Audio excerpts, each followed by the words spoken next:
Coucou tout le monde. Alors aujourd'hui petite vidéo pour vous montrer mon nouveau rangement de tampons. Je vois que je commence à en avoir pas mal, des tampons clear. Avant je les rangeais dans des boîtiers de CD, mais les tampons clear adhèrent tellement au boîtier que j'ai du mal à les enlever. Donc voilà, et en plus de ça, moi ils sont rangés en dessous de mon bureau, c'est pas pratique. Donc du coup j'ai fait comme tout le monde fait en ce moment, les petites pochettes pour mettre les tampons dedans. Donc moi j'utilise des feuilles Bristol. Voilà. J'utilise des feuilles Bristol, mais pour faire le devant là, je n'utilise pas de pochette plastifiée. En fait, j'utilise voilà, des feuilles pour plastifieuses. Donc c'est des feuilles... si j'y arrive.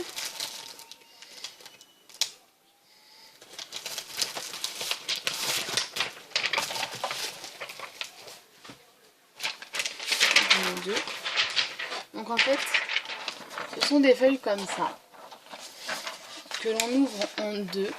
On met notre feuille A4 dedans et ensuite on la passe dans la plastifieuse. Donc moi j'ai utilisé ça pour faire mes petits rangements. Donc je vais vous montrer comment je l'ai fait. En fait c'est très simple. J'ai découpé mon plastique à la taille de ma feuille Bristol. Ensuite je l'ai placé sur mon tapis de découpe. Je me suis mis un repère, j'ai coupé et ensuite j'ai été rafistolée avec du masking tape. C'est un peu l'idée de Nelvea Chen. J'avais trouvé son rangement vraiment super sympa. Donc j'ai un peu copié sur elle. Voilà, donc ensuite je mets le nom de la marque, le nom du tampon et puis un numéro pour quand même m'y retrouver, puisque je vais mettre dans un classeur tous mes tampons. Et en fait, quand j'aurai besoin d'un tampon, j'aurai plus qu'à chercher un numéro qui me convient. Voilà. Donc là, je vais faire une petite pochette avec vous. Donc, comme matériel, il vous faudra donc une feuille de Bristol, du papier pour plastifieuse. Moi, je l'ai déjà coupé à la taille de ma feuille Bristol. Mais vous faites comme vous voulez. Il vous faudra une règle, un crayon de papier, un stylo pour écrire la marque, du masking tape, une paire de ciseaux, un marqueur, des petites gommettes. Donc moi j'utilise ça pour l'instant, mais plus tard, parce que là j'ai pas encore trop réfléchi, mais je pense me faire essayer de trouver pour me faire des petites anglais en fait pour mettre là, pour remplacer, parce que ça fait un peu moche. Donc voilà, donc vous aurez besoin de ça, et puis d'un cutter pour couper votre feuille en fait quand vous allez la mettre à la taille de votre feuille Bristol, pardon. Et d'une perforatrice point arrondi pour arrondir les bords. Donc je vous montre. Donc là ma feuille plastifiée a été découpée à peu près à la dimension. Ça dépasse un petit peu, mais bon, c'est pas gênant. Donc là, je la place sur mon tapis de découpe. Donc je me suis fait un repère en fait. Et donc là, je vais couper au niveau de mon repère. Donc je vais tracer un trait avec un compte-touch tout simple. Donc là, on voit mon petit trait. Donc maintenant, je vais le découper proprement et bien droit, parce que c'est un petit peu compliqué. Je vais mettre à la lumière.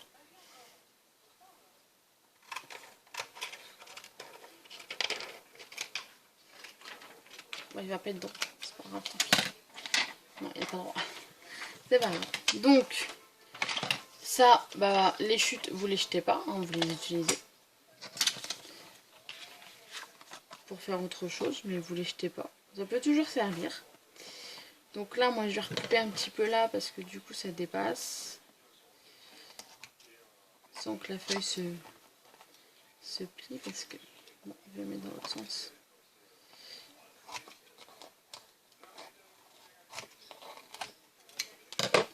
Donc voilà. Et donc maintenant, je prends mon masking tape.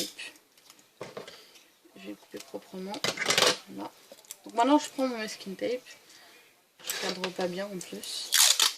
Et donc là, je place mon masking tape dessus. Donc si le masking tape n'est pas droit, c'est pas grave. Je le mets aussi de l'autre côté. Faut essayer de le mettre le plus droit possible que ça fasse propre. Après, faites comme vous voulez. Et donc là,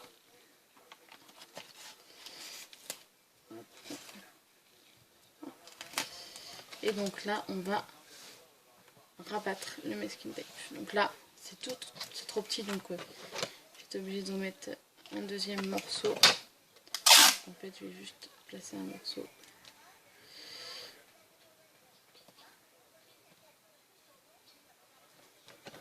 Comme ça. Hop.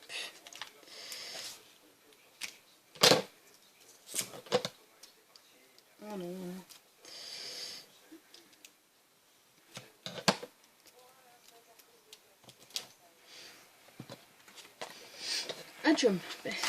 Bon, alors après, donc moi je décolle pour bien aplatir. Voilà, et hop, je colle. Et donc ensuite, je rabats. Et je coupe le surplus. Et après, eh ben, je fais pareil pour en bas. Hop. Et là encore, eh bien, je rabats. Et j'ai encore pris trop petit.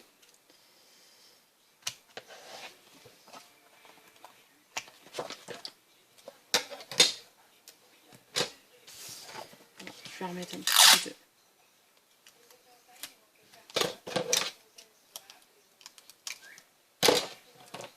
Ah, la collée.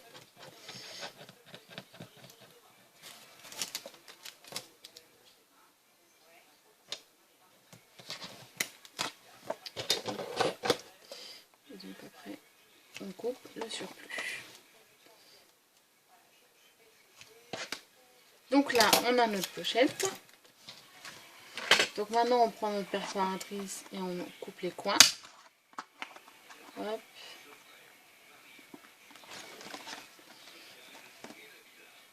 Oh bah alors, pourquoi elle ne veut pas couper? Qu'est-ce qu'elle me fait là? Elle ne va pas me casser maintenant. Ah non, c'est bon.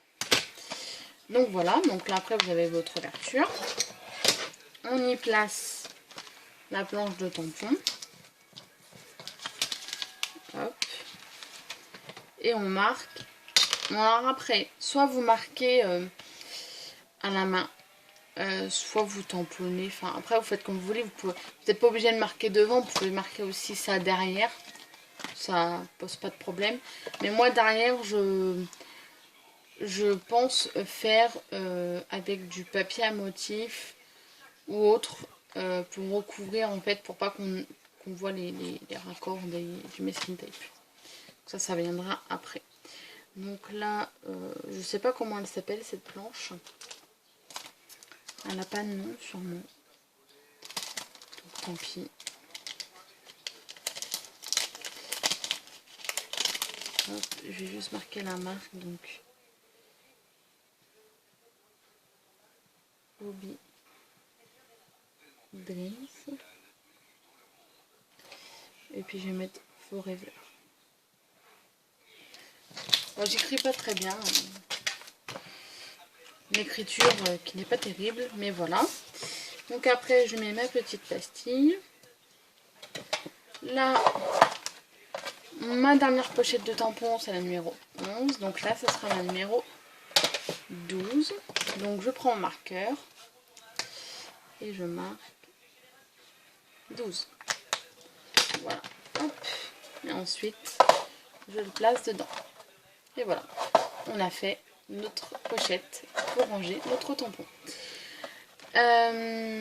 Quand on n'a pas de nom, comme moi, exemple, ici, j'ai acheté un tampon à une personne sur Facebook. Le tampon est arrivé, je vais vous montrer, hop, est arrivé là-dessus. Donc c'est une feuille avec le tamponnage qui a été plastifié, donc avec les fameuses pochettes que j'ai utilisées. Et en fait le tampon il était dessus. D'accord. Je ne sais pas la marque que c'est, je n'ai pas de pochette. Et bien c'est pas grave, j'ai pris les chutes de ma feuille plastifiée. Et je prends le côté lisse et mon tampon adhère normalement. Voilà, mon tampon adhère. Et ensuite, je peux le glisser dedans.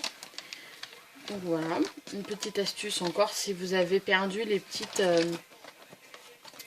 j'ai fait pareil pour celui-là. Pour celui-là, où c'est que je vais vous montrer?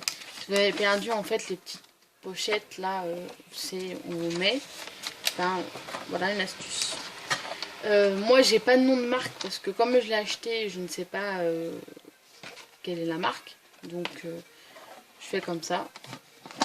Mais si vous avez la marque, vous marquez la marque évidemment. Comme là. Hein.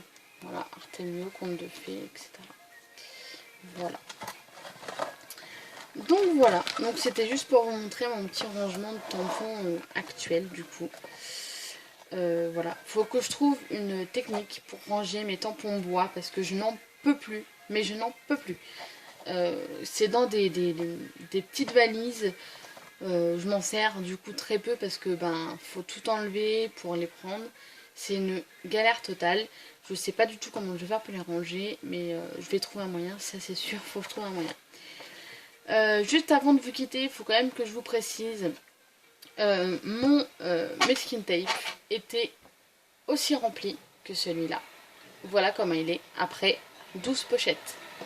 Donc utilisez quand même un masking tape, soit que vous n'appréciez pas totalement, que vous... Par exemple, je sais pas, moi ce masking tape là, je l'avais acheté en lot à Lidl au moment de Noël. Celui-là, j'aime bien. Mais celui-là, personnellement, j'aime pas tellement. Les couleurs sont pas... j'aime pas trop en fait. Donc je me suis dit, pour faire mes pochettes, ça va très bien. Ou alors, si vous utilisez un masking tape que vous aimez bien, bah faut le penser, à le racheter. Parce que du coup après, bah vous en avez plus. Donc soit on utilise un qu'on n'aime pas spécialement, soit on en utilise un qu'on aime beaucoup, mais que du coup on va être obligé de racheter. Après c'est vous qui voyez. Voilà. Après vous n'êtes pas obligé de mettre du masking tape, vous pouvez mettre simplement du scotch normal. Voilà, pour pas que si vous voulez que ce soit transparent ou pas. C'est comme vous voulez, vous faites à votre façon, mais je vous ai montré un peu le principe et un peu le début. Après à vous de décorer comme vous voulez. Si vous voulez tamponner le tampon derrière, vous faites comme vous voulez. Enfin après, voilà. Je vous mettrai le lien de la vidéo de Nelly Alchen sur son rangement de tampons. Comme ça, si vous voulez faire sa technique, c'est comme vous voulez. Je vous mettrai le lien de sa vidéo en dessous de la description. En description, pardon. Donc voilà, j'espère que ma première vidéo tuto vous aura plu. Et je vous fais de gros bisous et je vous dis à très bientôt. Ciao!